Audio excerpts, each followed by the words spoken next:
अब हम बात करते हैं, यदि 21 जून को सीधा कहाँ चमकता है? कहाँ सीधा चमकता है? अब कर्क रेखा पर 21 जून को यदि सूर्य सीधा चमक रहा है तो उत्तरी गोलार्ध जो है यहाँ तापमान कैसा रहेगा? तापमान कैसा रहेगा? अब यहाँ तापमान अधिक है तो वायु दाब कैसा होगा? कैसा होगा? अब इसी तारीख की यदि हम दक्षिणी गोलार्ध में बात करें तो 21 जून को सूर्य सीधा कहाँ चमक रहा है? कर्क रेखा पर। अब यहाँ तापमान अधिक है तो दक्षिणी गोलार्ध में जो तापमान होगा कैसा होगा? कैसा होगा? अब वहाँ तापमान कम है तो वायु का दाब कैसा होगा? कैसा होगा? अब इसी तरीके से हम 22 दिसंबर की बात करें, अब 22 दिसंबर को सूर्य की किरणें सीधी कहाँ चमकती हैं? तो कौन सी रेखा पर? अब मकर रेखा हमारे कौन से गोलार्ध में है? कौन से गोलार्ध? अब दक्षिणी गोलार्ध में 22 दिसंबर को जब सूर्य सीधा चमक रहा है तो वहां पर जो तापमान होगा 22 दिसंबर कैसा होगा? कैसा होगा? दक्षिणी गोलार्ध में 22 दिसंबर को तापमान कैसा होगा?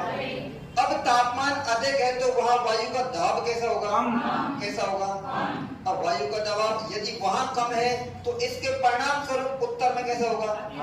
कैसा होगा? अरे किसी कोई परेशानी?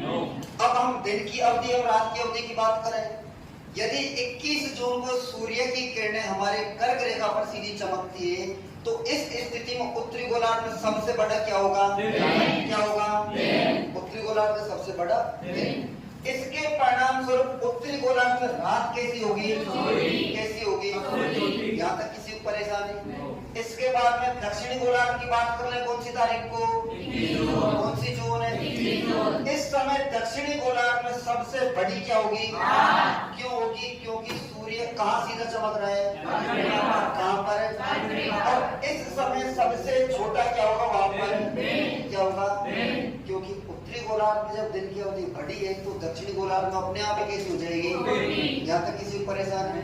इसके बाद में यदि हम 22 दिसंबर को बात करते हैं तो 22 दिसंबर के दिन सूर्य सीधा कहाँ चमकता है हमारे? कौन सी रेखा? मकर रेखा पर सीधा चमक रहा है तो वहाँ सबसे बड़ा क्या होगा? क्या होगा? अब वहाँ सबसे बड़ा दिन है तो वहाँ रात कैसी होगी? कैसी होगी? अब वहाँ जब रात छोटी है तो उत्तरी गोलार्ध में रात कैसी होगी? कैसी होगी? और दिन कैसा होगा?